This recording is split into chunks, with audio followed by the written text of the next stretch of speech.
Finally, a new deck. Well, I'm playing this deck, which is an early aggression kit deck that relies on Refractor as the main code gatebreaker versus Near Earth Hub. This is going to be a challenging game.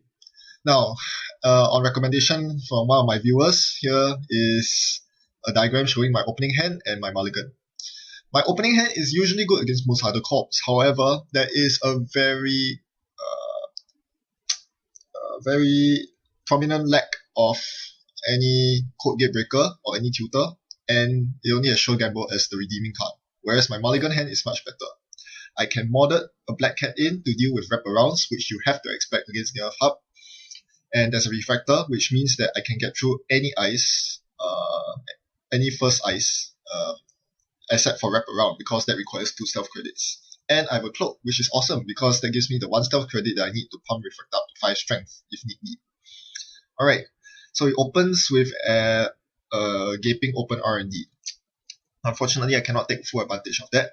I try to draw, hopefully I get an R&D interface, but I don't. Instead, I get a modded, which is very good, because I have 2 cards in my hand, exactly 2 that need modding. HQ interface, and BlacKat. I see a Jackson Howard. I do not have money to trash it. I cannot afford to spend money to trash Jackson Howard, unfortunately. Instead, I'm going to just focus on pure central pressure. We'll see how that works out for me. So far, everything I've seen from his deck is very normal. Pet campaigns, marked accounts. No marked accounts, but Jackson Howard. Yep, it's your typical Near Earth Hub, but it's your typical Near Earth Hub economic build, the staple cards. But whether he's running Astrobiotics or Scorched Earth, still have no idea. And that's one point where my kit deck is very weak at, because my economic engine is Katie Jones and 4th Context. I'm not seeing either of them, and yeah, that's not very good.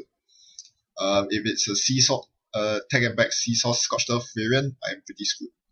Alright, I run to an Eli. I decided not to break it, even though I could.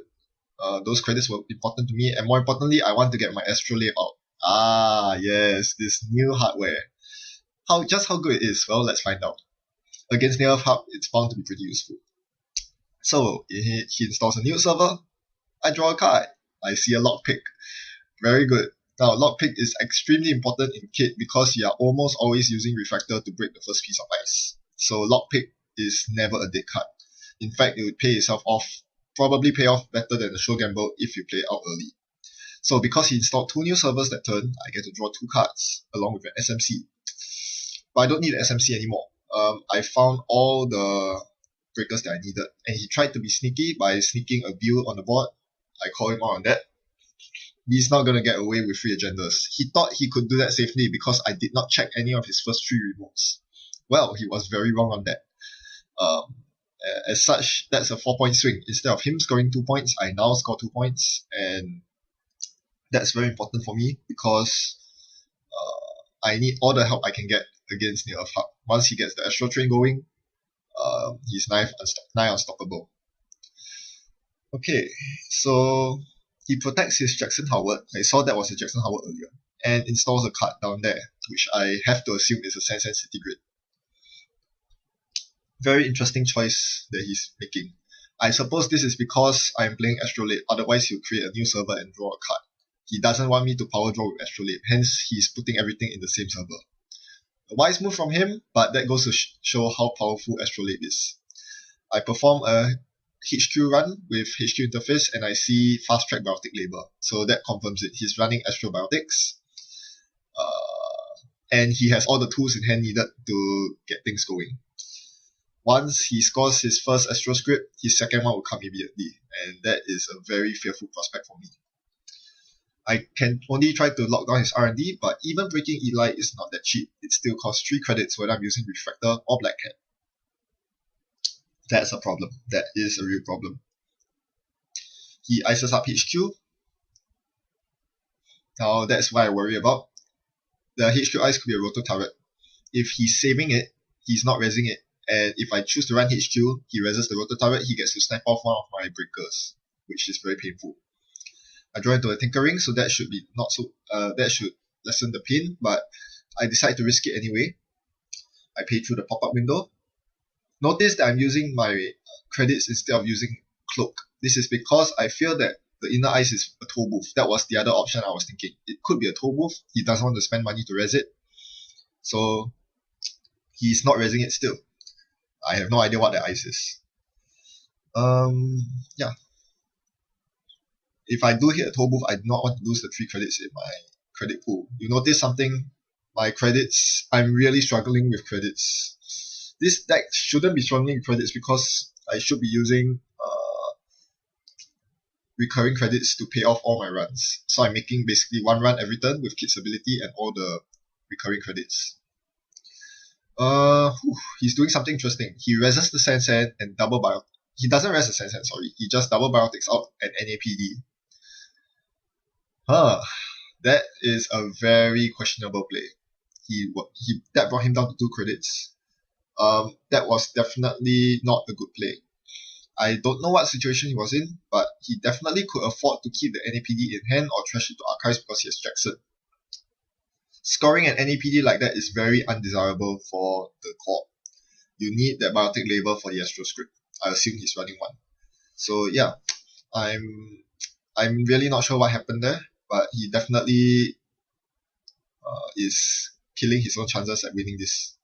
Well, at least he ties up the scoreboard, so there's that. But yeah, I'm definitely not in a position to steal an NAPD. I just don't have the credits. I'm running so low on credits. If I access an NAPD, I can't do anything about it. I see a hedge fund, that's more bad news. But at least I don't have to worry too much about his credit pool. He can get as many credits as he wants. His ice is very paper thin. They are not going to pose too much trouble for me. All I need to do right now is to get as many accesses in as I can before he ices his servers up too much. And that I exactly do. I score the bill. Very important steal there. That brings me up to 4 points, and it prevents him from doing anything funny with the bill. He could be... Well, I don't even want to know. He has a Sansan in that remote server, so he definitely could score it once he has enough money to do so. Meanwhile, I'm definitely struggling as he's continuing to ice up his servers. That Eli is getting really taxing for just seeing 1 card off the top of R&D. So I play my Ghost Runner and I make a run. Let's see what he has in store for me. It's a quandary. Here, yep, there is a big mistake here. I should have used the Lockpick credit to break the quandary. Instead, Octagon automatically used the Cloak credit, and I was forced to use a Ghost Runner credit for this, which was a waste of a stealth credit. Very important stealth credit that definitely could come into use because I'm forced to use BlacKat to break Eli now. It's cheaper than Corroder, I'll give you that, but it's still taxing, especially considering that Eli only costs 3 to res. Yes, I do have a Proco in my hand right now, but do you think it's worth it to click for 5 credits and then install Proco?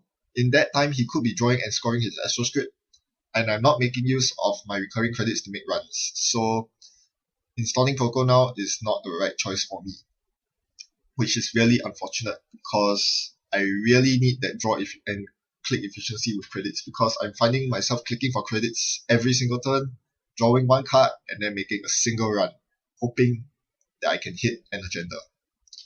Alright, this time I choose HQ because he drew with Jackson earlier, so hopefully I can find an agenda that he just drew. I see a Buck Accounts and another Biotic. So he already played 2 Biotics, he has a 3rd one in hand. He's just waiting for the Astro script right now. It sickens me. Of course, now he cannot use Fast Track because actually what he should have done really was to Fast Track an Astro script and double Biotic to score it. A scored Astro script is much more powerful than an APD. Okay, so what he does here is to res Sansan and score the breaking news. Resing Sansan is a very good idea for him because he knows that I'm in no position to challenge the Sansan. That is going to be a huge problem. So right now, my only solution, my only way to win the game is to deny him agendas. He has Biotic Label, he has Sansan, he has everything he needs. Alright, it's another Eli on R&D. This is getting painfully expensive. It's just for 1 access. I break through Eli for 3 credits, Quandary for 1, and the last Eli eats up all my credits and consumes 1 more stealth credit from Ghost Runner. It's very painful. And after all of that, I see one card, a breaking news. Well, that is a very important card to steal. Because this brings me to match point. The next build of Astroscript wins me the game. It's getting quite tense right now. Interestingly, it didn't occur to me at this point, but he could be running an Astroscriptless deck. It could be very possible. I'm not. I don't think Astroscriptless. You should be play. I don't think you should be playing Biotic Fast Advance without Astroscripts. In NBN, it just doesn't make any sense if you're running so few 3/2 agendas to play Biotic. Anyway, he created a new server with one piece of ice, and I got another Astrolabe off again. This Astrolabe is really working wonders. So yeah, I'm getting free draws basically. I run through HQ once again. In my haste, I accidentally only access one card instead of two, but I can't take that back because HQ access is random, so I just had to live with the single access. I made one more HQ run. Remember that he managed to draw a card with the new remote installation earlier, so the new card that he drew could have been an agenda. I need to deny him agendas, otherwise he can score them through Sensen, and he'll be at 5 points. That's match point. I'm very worried about that. Alright, he continues getting into that new server. I'm not sure what's up with that.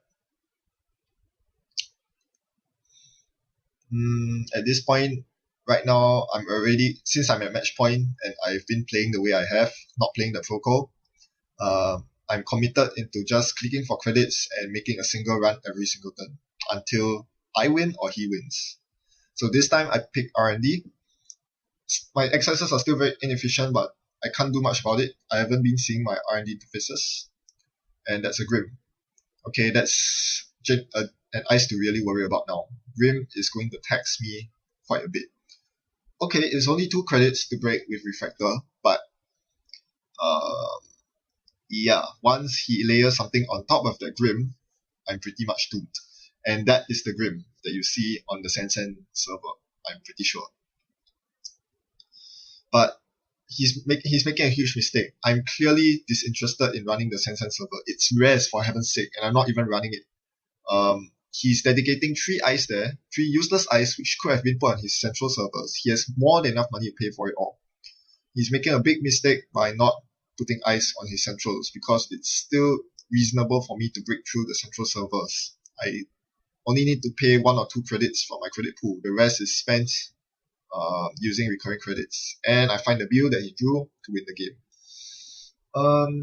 Yes, there were lots of questionable plays on his side, so I wouldn't say that this is the anti-NBN deck at its best. But I think you can see the power of Astrolabe. For 1 credit, I'm getting an Akamatsuman chip's worth of memory, and in this game, I managed to draw 3 cards along with it. For free. For free. That's a diesel, by the way. The Stealth Breaker suite was fine. It doesn't get any cheaper than this to break Eli's short of Parasite Recursion in Shaper Faction. And I think the biggest problem was economy. I did not see my big resources, Proco or Kitty Jones, at the start of the game. That was when I needed to play them. Because once I got going, there is very little in my deck that can bump me up from Bankruptcy to high amount credits. I don't run Lucky Finds. I don't have Magnum Opus. Those are very important cards that usually get you out of poverty. Here, I intend that poverty is a part of my gameplay because all I need are recovery credits to make runs.